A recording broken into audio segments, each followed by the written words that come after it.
우리 큰 박수로 우리 함께 하나님께 영광 올려드립니다. 할렐루야. 아멘. 이 시간 우리 함께 말씀 앞에 기도하겠습니다. 여러분 종과 또 오늘 이 자리에 우리 함께 예배드리는 우리 각 부서 우리 전도사님들도 있습니다.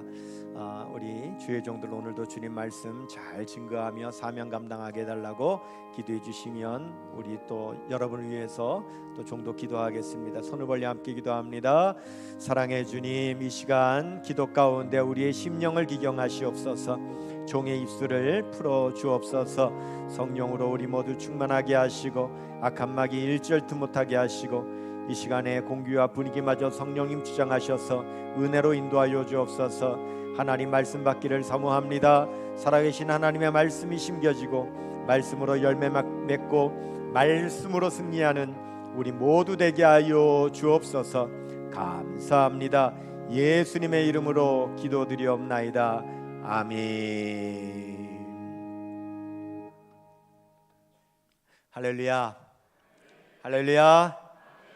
오늘도 살아계신 우리 하나님의 말씀에 은혜 받기를 사모합니다. 네, 그 마음 담아서 우리 말씀의 제목 따라 하겠습니다. 서로 사랑하게 하려 함이라. 시작. 서로 사랑하게 하려 함이라. 예전에 제가 강원도에서 한 교회를 부임을 했는데 그 교회는 바로 교회 옆에 붙어서 오리 요리를 이제 파는 식당이 있었고요. 교회 뒤편으로 붙어서는 보신탕을 파는 식당이 붙어 있었습니다. 교회와 이웃하고 있기 때문에 교인들이 자주 가서 그 식당들을 이용해서 팔아줬고 또 담임 목사가 또 새로 부임했기 때문에 또 찾아가서 인사도 하고 친하게 지내려고 노력을 했어요. 전도도 하려고 했지만 식당이 바쁘다는 핑계로 그 식당 주인들은 끝내 교회를 나오지는 않았습니다. 그런데 그 식당에 가보면 식당 입구에는 이렇게 써 있습니다.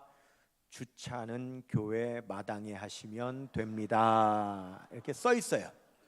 근데 문제는 한 번도 교회에 와서 주차 허락을 받은 적이 없다는 거죠. 그리고 교회 마당을 주차장으로 쓸 수 있게 해줘서 감사하다는 어떤 인사도 단 한 번도 받아본 적이 없다는 거예요. 그러다 보니까 불편함이 이만저만이 아닙니다.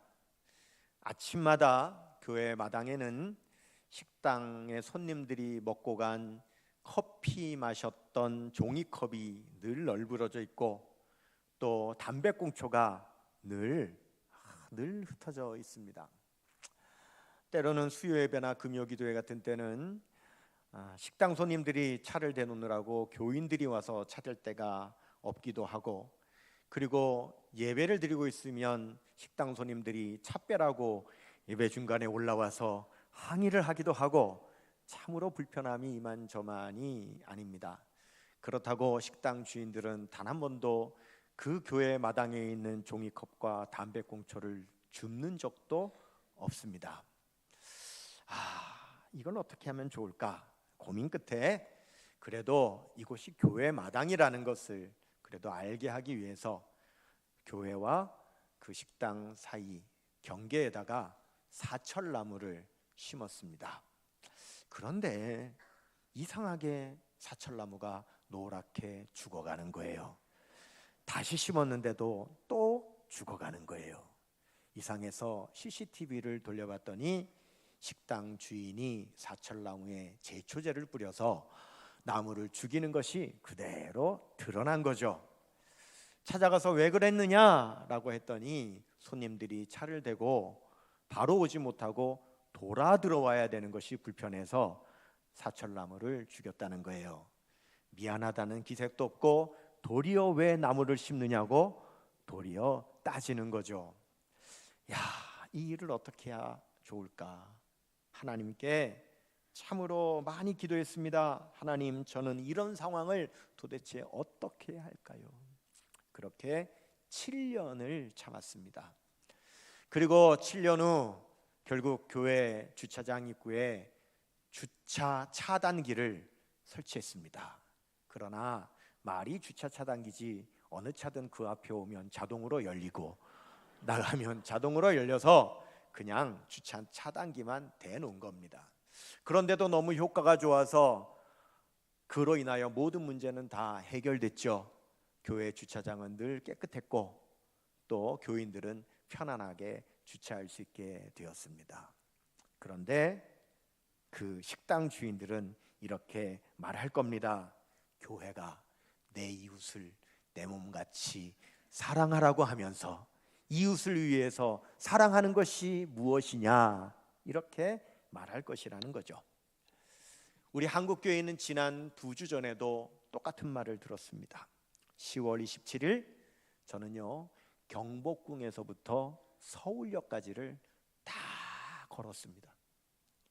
세상에 그렇게 많은 기독교인들이 찬양하고 기도하면서, 국가를 위해서 기도하면서, 그리고 얼마나 차분하게 앉아 말씀을 경청하는지 저는 그 모습을 전부 보았습니다. 물론 여의도에도 수많은 사람들이 모였는데 거기는 가보지를 못했지만 제가 그 모습을 보고 참으로 많이 놀라고 저는 감격하고, 그리고 그렇게 많은 사람들이 모였음에도 불구하고 질서도 정연했고 길거리에 쓰레기를 버리는 것도 많이 보지를 못했습니다. 그런데 뉴스는 기독교가 포괄적 차별금지법을 반대하는 이유에 대해서는 뉴스로 말하지 않았습니다. 그들이 기독교인이기도 하지만, 우리가 기독교인이기도 하지만 우리도 서울 시민이요, 우리도 대한민국의 국민의 한 사람인데 우리들이 그렇게 절박하게 외쳐야 되는 바로 그 내용에 대해서는 일절 언급하지를 않고 대신 그 뉴스의 초점은 주의로 서울 중심가의 교통을 불편하게 했다. 기독교는 이웃을 사랑하고 하라고 하면서 이웃을 불편하게 해도 되는가라고 하는 뉴스였습니다. 예수님은 오늘 제자들에게 이렇게 말씀을 하시죠. 요한복음 15장 18절 말씀에 세상이 너희를 미워하면 너희보다 먼저 나를 미워한 줄을 알라, 이렇게 말씀을 하세요. 여러분, 세상은 왜 예수님을 미워하는 것일까요? 25절 말씀에 보면 그러나 이는 그들의 율법에 기록된 바 그들이 이유 없이 나를 미워하였다 한 말을 응하게 하려 함이라고 하셨는데, 여기 이 말씀에 보면 기록된 바라고 하는 것에 기억하고 각주가 달려 있고, 아래 각주를 보면 시편 35편 19절과 69편 4절의 말씀이라고 각주가 달려 있습니다. 예수님께서 기록된 바라고 하시는 것은 예수님께서 지금 핍박을 받으시는, 세상으로부터 미움을 받으시는 것은 이 구약 성경에 기록된 다윗의 시편이 예언으로서 예수님을 향하여 예언된 것이 응답된 것이라고 우리 예수님께서 인용을 하신 것인데, 그 말씀을 보면 시편 69편 4절에요 다윗이 이렇게 고백합니다. 까닭없이 나를 미워하는 자가 나의 머리털보다 많고 부당하게 나의 원수가 되어 나를 끊으려 하는 자가 강하였으니 내가 빼앗지 아니한 것도 물어주게 되었나이다, 이렇게 고백합니다. 다윗이요, 사람들이 나를 이유 없이 미워한다라고 고백합니다. 여러분, 이유 없이 미워한다는 것은 무슨 말이냐면, 내가 누군가로부터 미움을 받으려면 내가 그 사람에게 손해를 끼쳐야 되는 거예요. 그러면 내가 미움을 받는 거죠. 그런데 내가 누군가에게 손해를 끼친 적도 없는데 그 사람이 나를 미워한다면 그것은 이유 없이 미움을 받는 거라는 거예요. 그런데 다윗이 이유 없이 미움을 받는 것이라고 생각할 수도 있지만, 사실은 다윗이 그 당시 사람들에게 미움을 받는 이유가 있었어요.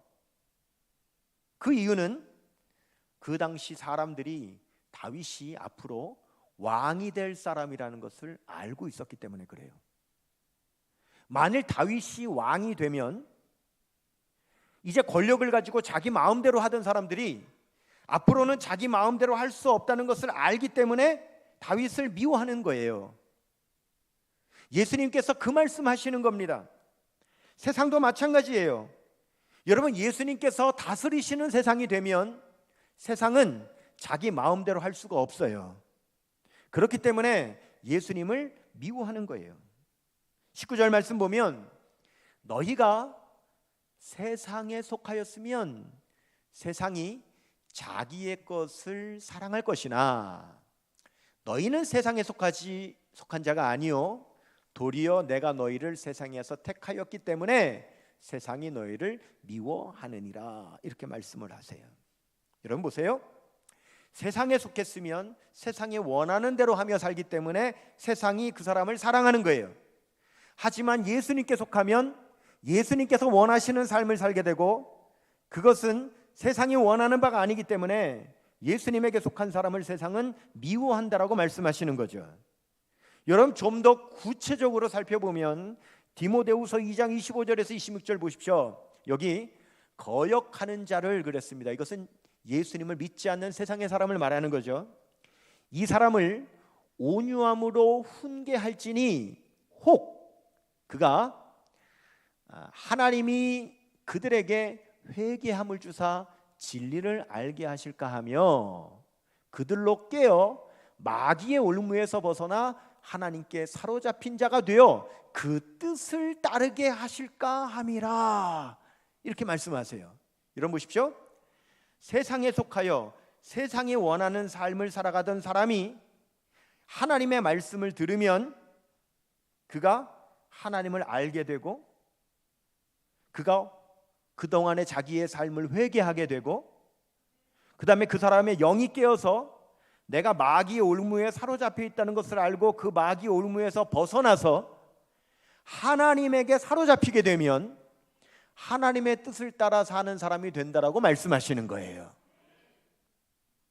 그런데 여기에는 주의사항이 있어요.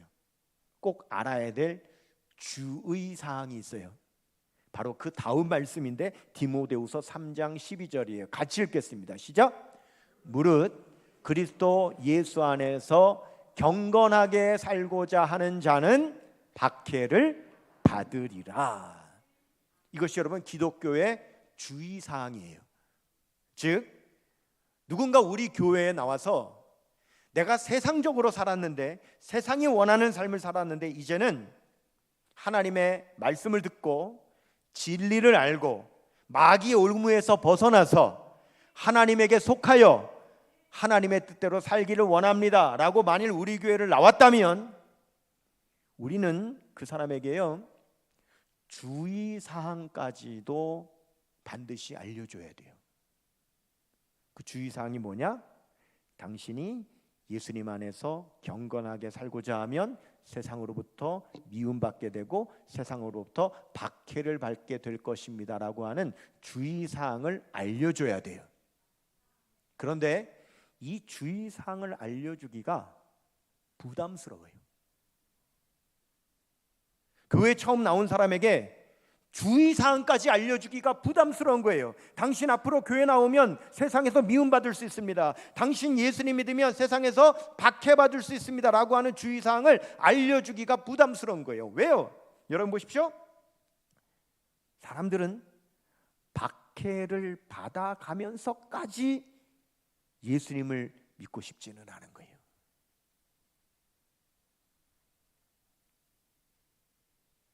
여러분 보십시오.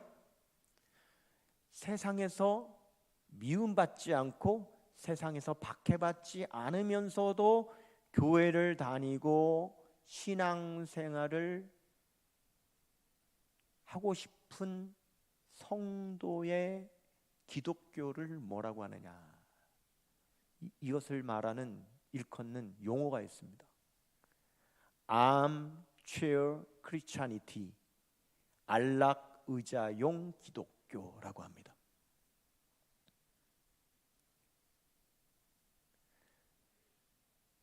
성도들에게 주의사항을 알려주지 않는 기독교, 교회 나오면 편안하다고만 가르쳐주고, 예수를 믿으면 미움을 받을 수 있고 예수를 믿으면 박해를 받을 수 있다고는 알려주지 않는 기독교, 이 기독교를 안락의자용 기독교라고 하는 거예요. 예수님을 믿지만 세상에서 미움받고 싶지는 않고, 세상에서 박해받지 않을 만큼만 어떻게 예수님의 말씀을 따르며 살고 싶은 기독교, 안락의자용 기독교예요. 그러나 우리 예수님은 분명하게 말씀을 하셨어요. 20절 말씀 보십시오. 내가 너희에게 종이 주인보다 더 크지 못하다 한 말을 기억하라. 사람들이 나를 박해하였은즉 너희도 박해할 것이요, 내 말을 지켰은즉 너희 말도 지킬 것이라. 여러분, 우리의 주님이신 예수님도 박해를 받으셨는데 그분의 종이 어찌 박해를 받지 않겠습니까? 그러나 반대로 우리의 주님의 말을 듣는다면 그 종의 말도 반드시 듣는다는 거예요.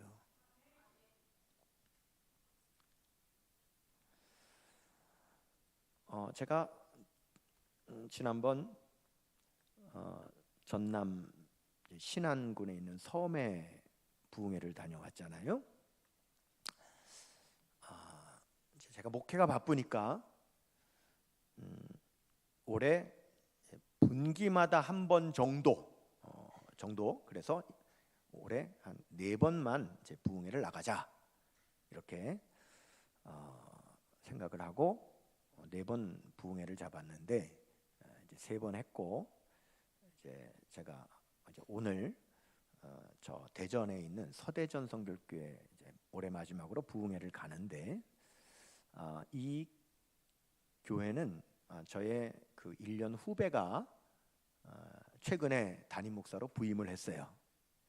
그래서 이제 선배인 저에게 우리 사이의 얘기니까 이해하고 들어주세요. 형님이 오셔서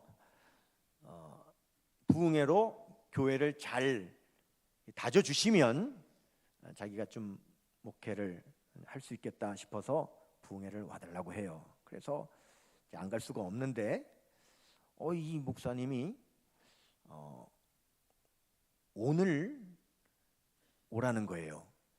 그래서 아니 내가 주일날 교회 예배를 인도해야 되는데 어떻게 가냐 그랬더니, 형님이 오늘 주일날 성도님들이 다 왔을 때 오셔서 첫 설교를 해야 성도님들이 듣고 들어야 되겠다 싶어서 3일 내내 부흥회로 올 수 있도록 오늘 와서 말씀을 전해달라는 거예요. 그래서 내가 예배 인도하라고 못 간다 그랬더니 하여간 최대한 와달라고 그래서 오후 3시에 가서 첫 부흥회를 인도를 해야 돼서 3부 예배를 마치고 KTX를 타고 달려가서 말씀을 전하는데, 내가 3시까지 성도들을 영화를 보여주면서 붙잡고 있을 테니까 기독교 영화를 보여주면서 붙잡고 있을 테니까 3시까지 와서 첫 설교를 해달라는 거예요. 그래서 이제 올해 마지막 부흥회로 제가 이제 3부 예배를 마치고 달려가서 말씀을 전해야 되는데, 제가 부흥회를 가면, 교회를 가면 특별히 지난번 다녀온 신안을 예로 들게요. 그 신안 섬에 제가 가서 부흥회를 하면 교회를 가면 저는 환영받습니다. 부흥 강사라고 교회 가면 환영을 받아요.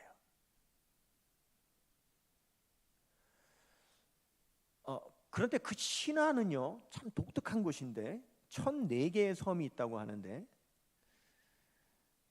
그 섬에 있는 어떤 기독교인을 만나서 문중경 전도사님에 대해서 이야기를 하면 모르는 사람이 없습니다. 교단을 떠나서 문중경 전도사님 얘기를 하면 그쪽의 모든 사람들은 다 압니다.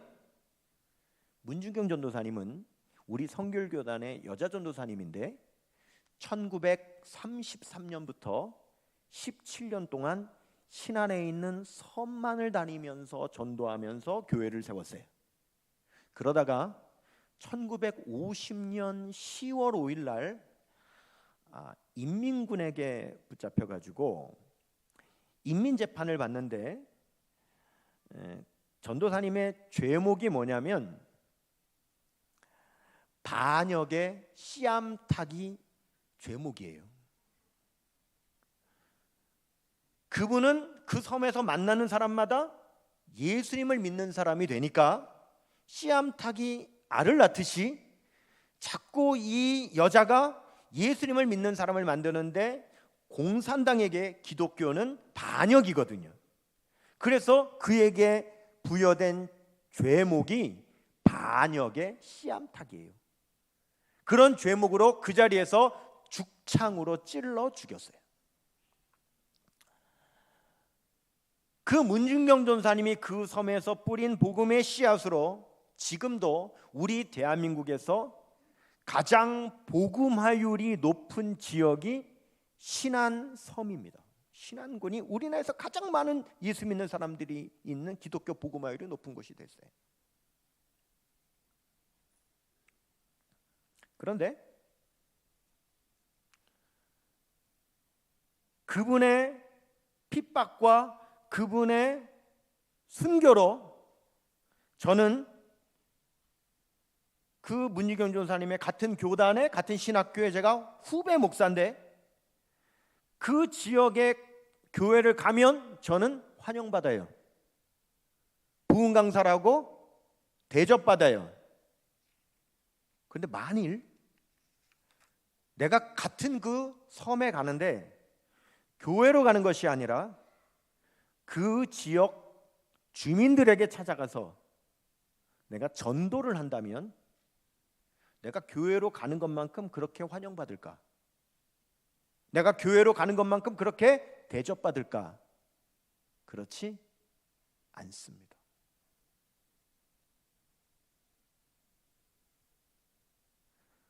섬분들이 만만치 않습니다.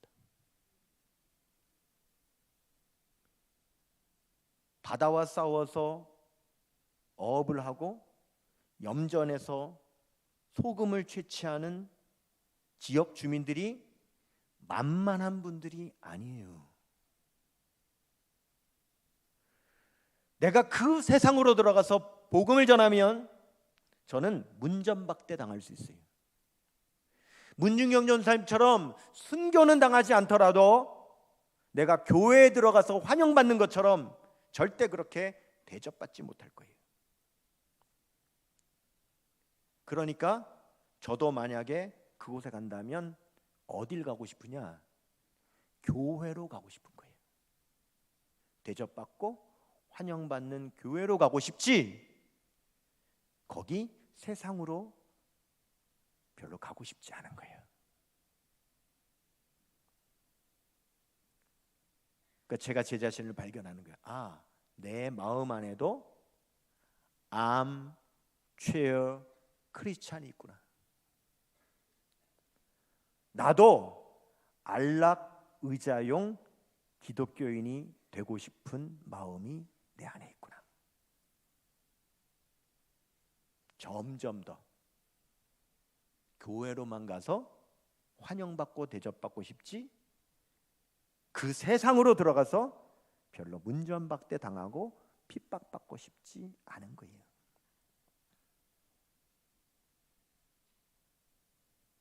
그러면 안 되잖아요.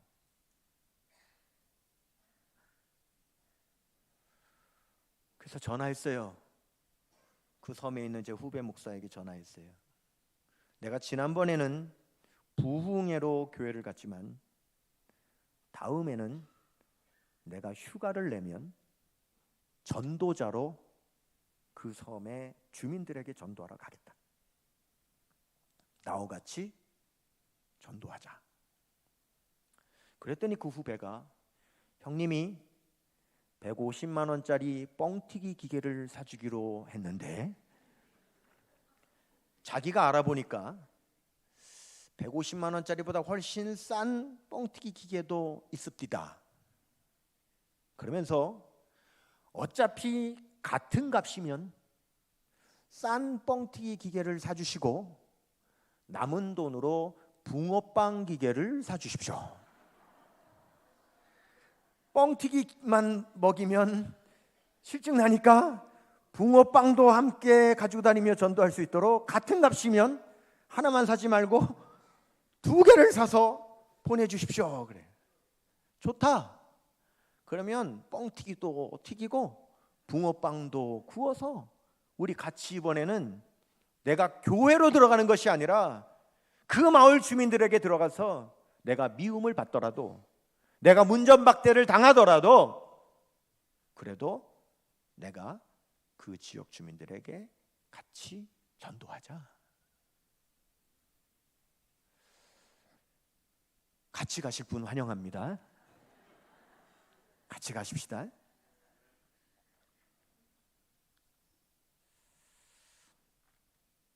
왜 세상은 교회를 미워하는 걸까요? 박해하는 걸까요? 21절 말씀에 그러나 사람들이, 세상 사람들이 내 이름으로 말미암아, 예수님의 이름으로 말미암아 이 모든 일, 뭐죠? 미워하는 것, 박해하는 것을 너희에게 하리니 그 이유는 나를 보내신 이를 알지 못함이라. 그랬어요. 왜 기독교인들을 미워하는가? 기독교인들을 박해하는가? 하나님을 모르기 때문이라는 거예요.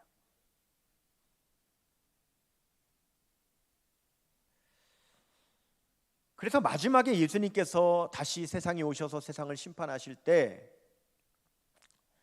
사람들은 핑계를 댈 거라는 겁니다. 내가 하나님을 알았으면 믿었을 텐데 하나님을 몰라서 못 믿은 거라고 핑계를 댈 거라는 거예요. 근데 예수님 말씀하십니다. 22절, 내가 와서, 지금 예수님 오신 거죠. 초림하셔서 그들에게 말하지 아니하였더라면, 즉 하나님에 대해서, 예수님이 하나님의 아들이라고 말하지 않았다면 당연히 너희에게 죄가 없으려니와, 지금은 예수님이 오셔서 이미 하나님에 대해서 알려주셨기 때문에 핑계할 수 없느니라, 이렇게 말씀을 하세요. 그런데 학자들 중에는 핑계할 수 없는 사람 누구냐? 예수님 당시의 유대인이다라는 거예요. 왜? 예수님 당시의 유대인은 예수님으로 말미암아 분명히 들었기 때문에, 예수님을 보았기 때문에 당연히 핑계댈 수가 없죠. 모른다고. 그러나 그 외에 복음을 전혀 듣지 못하고 하나님에 대해서, 예수님에 대해서 전혀 들어보지 못한 사람들은 핑계댈 수 있다라고 말합니다. 내가 정말 몰라서 못 믿었어요, 복음을 들어본 적이 없어서 못 믿은 거예요 라고 핑계댈 수 있다라는 거예요. 그러면 핑계를 대는 사람에게는 예수님께서 어떻게 심판하실까? 그 사람들의 양심에 따라서 예수님께서 심판하실 것이다라고 일부 학자들이 주장을 합니다. 근데 저는 솔직히 모르겠어요. 복음을 들어본 적이 없기 때문에 하나님을 믿을 수가 없었다고, 예수님을 믿을 수 없었다고 핑계대는 사람을 예수님께서 어떻게 심판하실까? 정말 일부 학자들의 주장처럼 그들의 양심에 따라서 심판하실까? 그렇다면 그것도 문제인 것이, 정말 양심의 거리낌이 하나도 없을 만큼 그렇게 양심적으로 깨끗하여서 구원받을 사람이 몇 명이나 될까? 그것도 의문입니다. 그래서 이 모든 것은 여러분, 예수님이 재림하셔야만 분명히 알 수 있는 거예요. 그건 정확하게 모르겠어요. 근데 여러분, 모르는 걸 붙잡을 필요 없어요. 왜 모르는 걸 붙잡고 있습니까? 어떻게 될지 모르는 걸 왜 붙잡아요? 분명한 게 있는데, 분명한 게 뭐죠? 분명한 것은 복음을 듣고 예수님을 믿고 죄사함을 받으면 구원 받는다는 거예요. 그거 확실하잖아요. 그러면 우리가 어떻게 해요? 예수님을 전해야죠. 복음을 전해야죠. 그러면 돌이켜 예수 믿을 사람들이 있는데 그 사람들에게 복음을 전해야 된다는 거예요. 그래서 예수님께서도 말씀하십니다. 성령이 오시면 성령께서 증언하실 것이라고. 26절에 내가 아버지께로부터 너희에게 보낼 보혜사 곧 아버지로부터 나오시는 진리의 성령이 오실 때에 그가 나를 증언하실 것이요. 그리고 성령을 받은 우리들도 알기 때문에, 우리가 예수님을 믿었기 때문에 우리가 증거해야 된다는 거죠. 27절 너희도 처음부터 나와 함께 있었으므로 증언하느니라 라고 말씀하시는 거예요. 물론 거기에는 주의사항까지 분명하게 이야기해야 됩니다. 그렇게 예수님을 전하다가는 미움받을 수 있다. 핍박받을 수 있다. 오늘 예수님께서 이 말씀 우리에게 하시는 분명한 이유가 있는데 바로 그 말씀이 17절입니다. 같이요. 내가 이것을 너희에게 명함은 너희로 서로 사랑하게 하려 함이라. 근데 내 설교 제목을 어떻게 알았어요? 난 깜짝 놀랐네. 아니 오늘 내 설교 제목을 어떻게 하시고 오늘 찬양을 서로 사랑하라고 정하셨어요?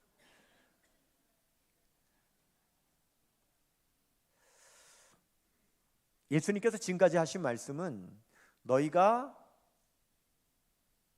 하나님의 뜻대로 살고자 하면 세상에서 미움받게 될 것이다.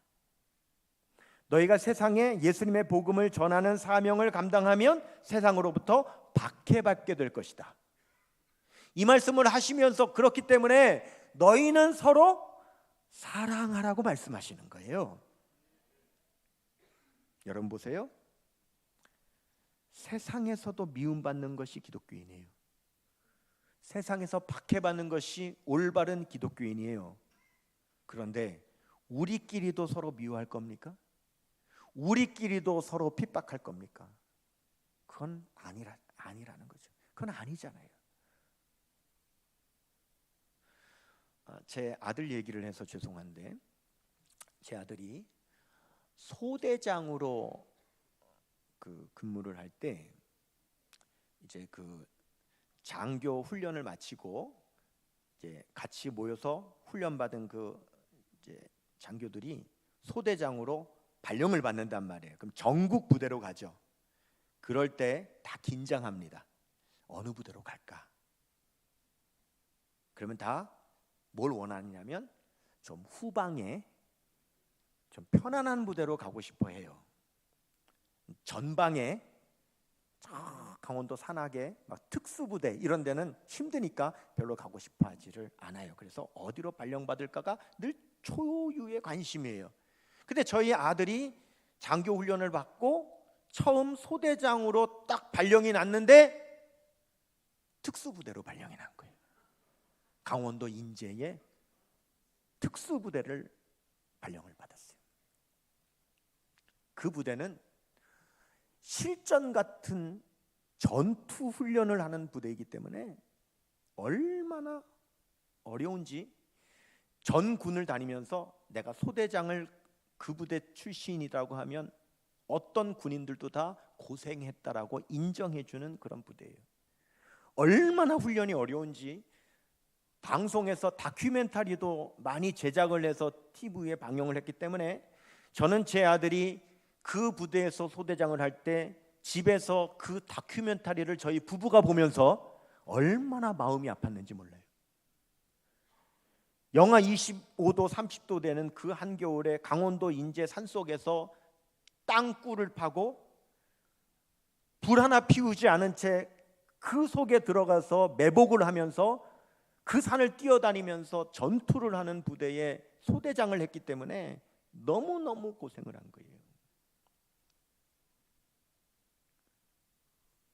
그래서 제 아들이 이렇게 말합니다. 아버지 어머니, 정말 몸은 고됐지만 마음은 너무 편했다는 거예요. 왜냐하면 훈련이 너무 심하고 힘들고 어려우니까 자기가 이끄는 이 병사 소대원들이 그렇게 끈끈하다는 겁니다. 서로 그렇게 챙겨주고 너무 훈련이 힘드니까 서로 아껴주고 그렇게 전우애가 좋고 훈련을 마치고 부대로 돌아오면 너무 힘이 드니까 골아떨어져 잠을 자느라고 사고가 없다는 거예요.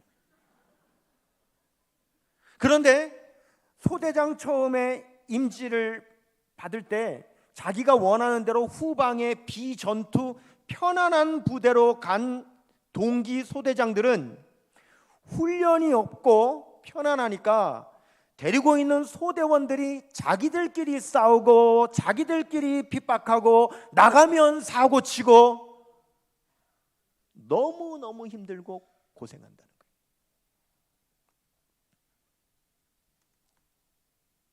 교회가 복음을 전하고 교회가 세상에 나가면 대접받지 못합니다.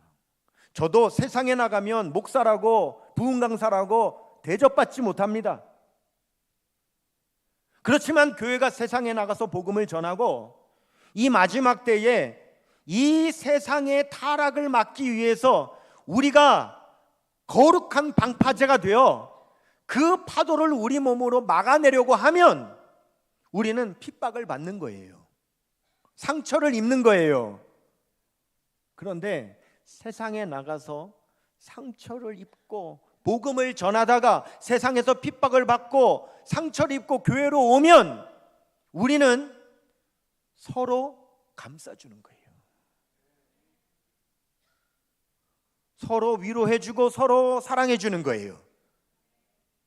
그런데 우리가 그런 세상으로는 나가지 않고 암체어 크리스찬이티, 교회가 안락의자용 기독교가 돼서 교회 안에 안락의자에만 머물려고 하면 서로 더 좋은 안락의자에 앉으려고 교인들끼리 서로 미워하고 서로 핍박하고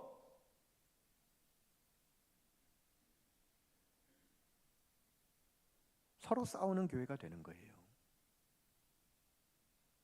예수님께서 서로 사랑하라고 말씀하시는 것은 안락 의자에 앉아서 사랑하라고 하시는 말씀이 아니에요.